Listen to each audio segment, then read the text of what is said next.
where we pulled into, and I'm like, whoa, what does Greg Hammond's dad do, you know? And I get out the car, everybody's like slow motion, blah, mom gets out, dad gets out, what? You know, and then I get out, and then I'm like, oh, Dad, push the seat up, because I got to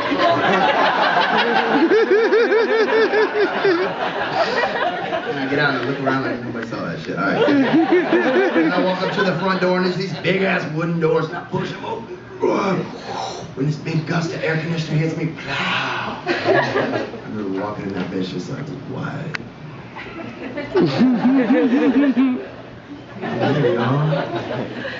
And we sit down, and every parent is there with their kid in this fucking circle, and they're all waiting on us.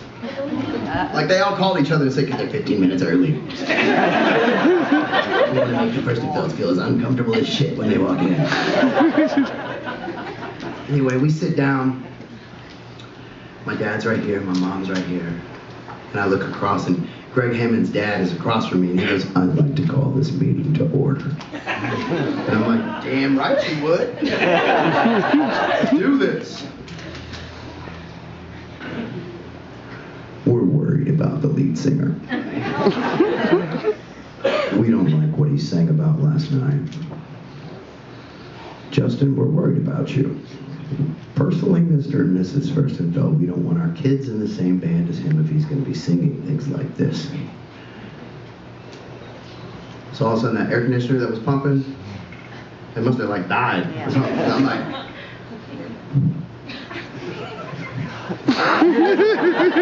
and I look over at my dad's like, what the fuck did you do? And I'm like, so this means we're not getting no record deal. I look over at my mom, and my mom, come on y'all, she's this sweet little Christian lady, right? And she's sitting there, because they're all looking at my mom, because my dad's like, fuck it, you know? But they're looking at my mom going, well, what are you going to do, Mrs. Furstenfeld, about this? And my mom just, she can start seeing these little patches of red on her face.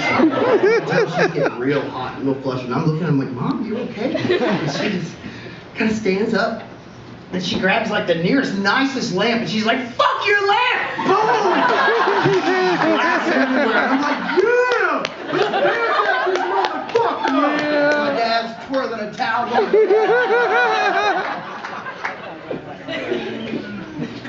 it didn't happen that way.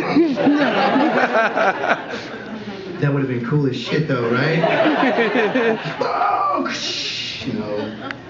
Instead what happened was actual gangster rap starts playing on the, no. I just kind of leaned forward and said, hey Mom, Dad, it's all good. I got this.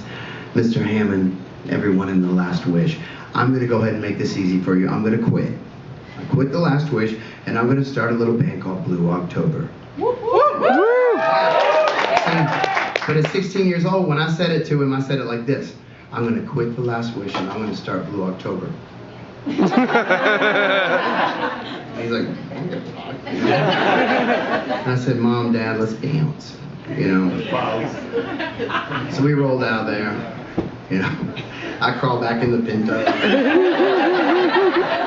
sat in the back seat. And I remember that night forever, y'all. I remember that night forever because I'm sitting in the back seat. My dad's right here, my mom's right here, my dad's driving that low motherfucker. And I'm just looking out the window and I'm thinking, with this shit-eating grin on my face, y'all, if one song did all that shit, oh yeah. The sky is the fucking limit, right? Yeah. And I'm only 16. I got a whole world to tap into.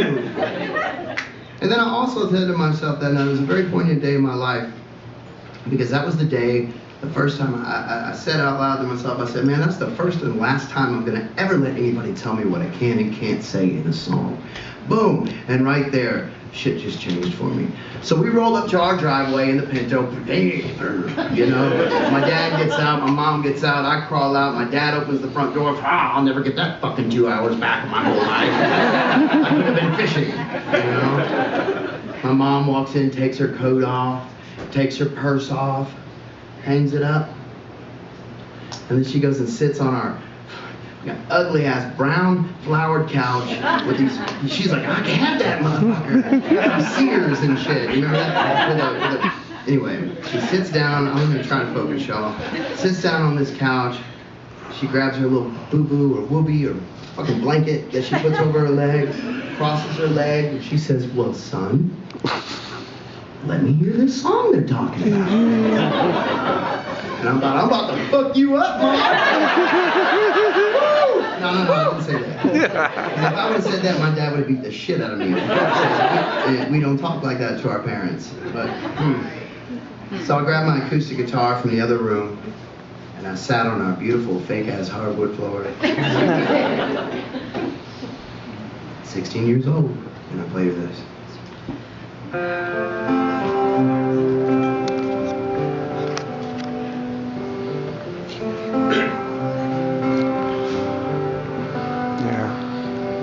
I just gotta like not burst out into tears.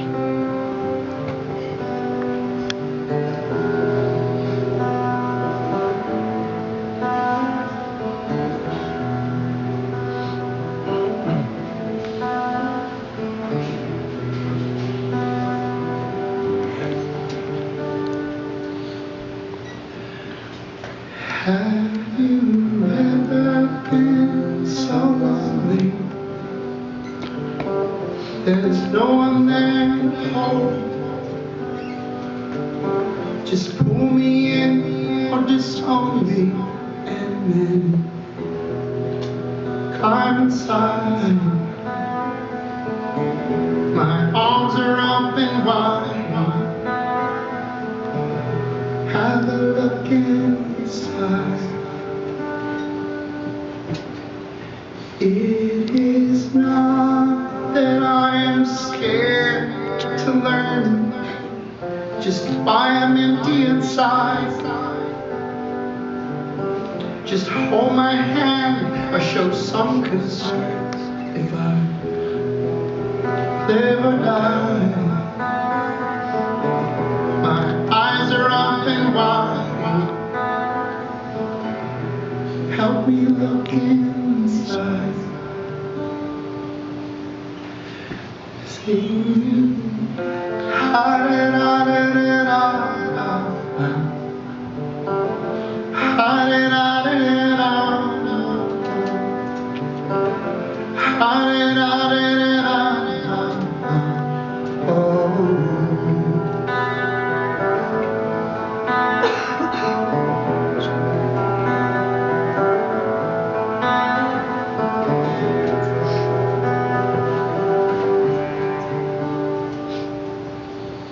And I hear the water drip from the faucet. It's sweetly falling into who knew. And I'm gently closing the closet, and I fall to the floor, and I crawl to my room. The thought of thinking it soon. Just let me sleep in my room. Hear me cry,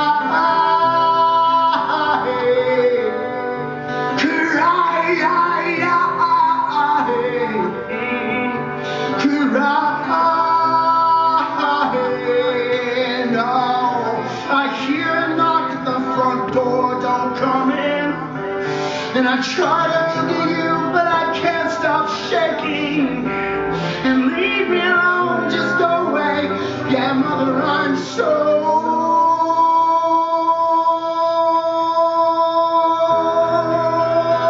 scared. Mom, I'm so scared.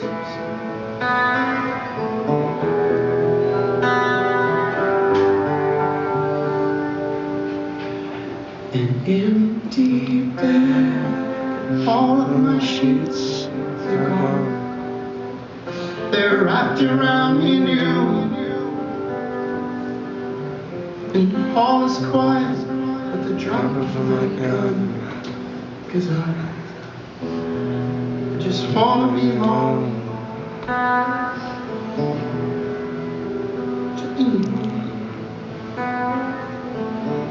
But baby, life's not for everyone. And my mom's like, what the fuck was that? Oh my God. It was beautiful. I'm like, seriously, what the fuck is wrong with you? She starts calling out to my dad in the other room, Daddy, please come in here. Something's wrong with our son. It was gorgeous, but seriously, why? We need to hold a parents' meeting, right? Oh shit, we already did that. So the next day, I was taken to the doctor and put on Paxil. Bow. 16 years old, started taking Paxil. I've been on Paxil ever since I was 16, and I'm a whopping like 23 years old now. So, woo, funny. Yeah. That's a good one. Yeah, thank you. Anyway, no, my whole point is that when you're in high school, that's when you find out who you are, right? That's when you find out what makes you tick, and you get your personality. And Paxil shapes your personality. So personally, I've been on Paxil for so long, I still don't know who the fuck I am. But every now and then, I feel good.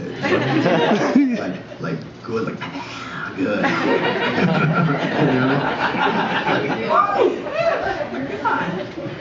And I said, I don't need that Paxil no more. I'm cured. I had to wake up every day like you and just be like, damn. And I feel like that sometimes, so I put that Paxil aside. I don't need it. For a while, I'm good, right? And then a month later, I'm like, venom. I'm having conversations with myself, you know what I'm saying? Good conversations, but nonetheless, I'm still having fucking conversations, you know?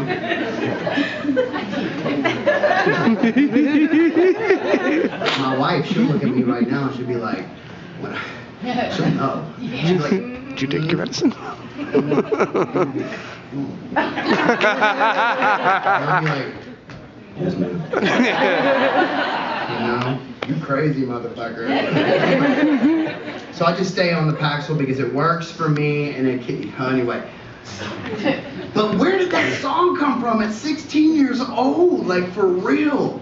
That's what I want to know. Like, what deep-seated shit happened to me when I was a fucking baby to make that shit happen? I had a great fucking upbringing. My mom was amazing. My dad was amazing. I played with toys. I like G.I. Joe. Anybody else like G.I. Joe? Woo! That's right, the great American fucking hero. Knowing's half the fucking battle, right? I still live by that. No, I like G.I. Joe, except you see, guys, real quick, I'll play the songs. Just give me a second. When I played with toys, it was a little different. I had Leatherface. You remember Leatherface? I had Duke. Remember Duke? He was the handsome one, right? And then I had Lady J. Remember Lady J? Except when I played with toys, this is how it went down. I had all three of those. And I would dig a hole. And I would put Lady J peacefully in that hole. And then I would go break some flowers off and just twink them around that little hole. And then Duke would be kneeling next to that hole saying, why? Why not? Just do it. And Leatherface would be like consoling him. It'll be okay. She's in a better place, right? But the best part about it, the way I really brought it home, was I had one of those boom boxes with a cassette player, and I would play Chris DeBerg, Lady in Red, while that shit went on. It's so beautiful. And then my mom would come in the door, she'd be like, what are you doing? Shh! We're covering her up right now. You disrespect her. That's how I played with toys. I mean, I really honestly don't know what was so depressing or so maddening when I was in high school to make me write some. Wait, yes I do. Yes I do. It was you girls. It was you girls in high school. I swear to God, can I get an amen, brother? Amen. Every fucking night they say amen, ladies. Every night. She's looking at me like, what do you mean? That's what's fucked up. You don't even know what you do. But check it, I'll play your songs in a second. I'll tell you a quick story. There's this girl named Amanda that I loved. I loved Amanda. I loved Amanda. I loved Amanda. I met her in middle school, right? Dated her for a long time. I was so in love with this girl. So in love with this girl. I wanted to prove it to her. Because I was a sensitive boy. I loved to be romantic. So I was like, what's the ultimate romance for a boy in high school? Freshman. So I went down the street and talked to this group of friends that I had. It was a youth group, a really nice group of boys down the street. It was called the Crips. They wore blue a lot. They were very loyal. I would go to them for my manly advice, you know, for my sensitives, you know, and I would knock on their door, and Wedo and Pez was their name, and they'd be like, "Hey, Justin." And every time I was around them, my fucking accent would change. It'd be like, "What's up, Pez?" "What you need, bro?" "I'm fucking sprung over this chick a minute ago. I want to show her that I love her, but I don't know how." I was like, "We got you covered. Come here." Come inside. And he took me to the back room of his house, and I never saw their parents. Sorry. He took me to the room in the back of this white house, and there was this tattoo gun laying on his bed. He's like, "I know how you can show that girl you love her. Well, plaka plaka her name on you." And I'm like, "What the fuck is plaka plaka?"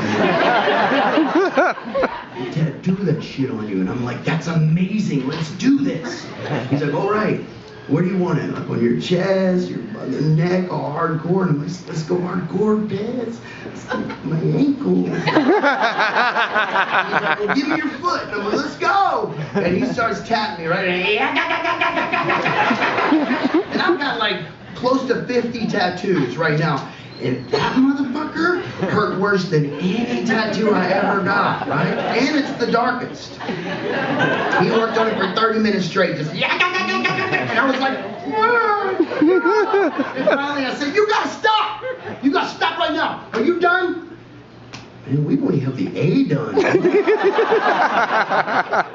"Well, that's fine. We're done." So now I have this fucking A on my ankle that I'd like to think stands for accomplishments. Yeah. Because I can't take it back, but it is literally the darkest fucking tattoo on my leg.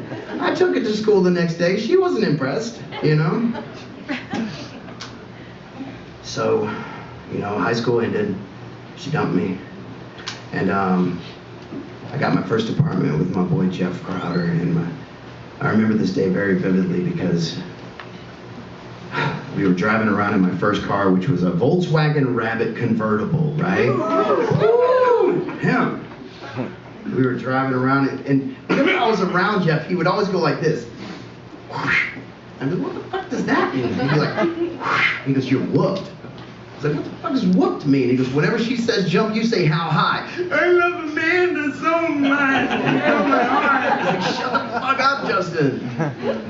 Get over her." So one night we're driving around, you know, being manly. Driving around with my Rabbit top down, hair flowing, smoking clove cigarettes, you know, listening to real manly shit, you know what I'm saying? Like the Cranberries Linger. You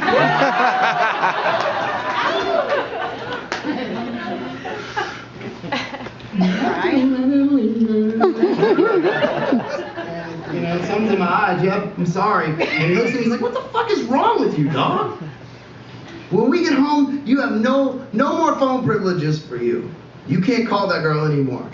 You cannot call that girl anymore. You gotta make that girl know how it feels to miss you, dog." I went, "What did you say?" So we drove home that night. I got my guitar out, and bam!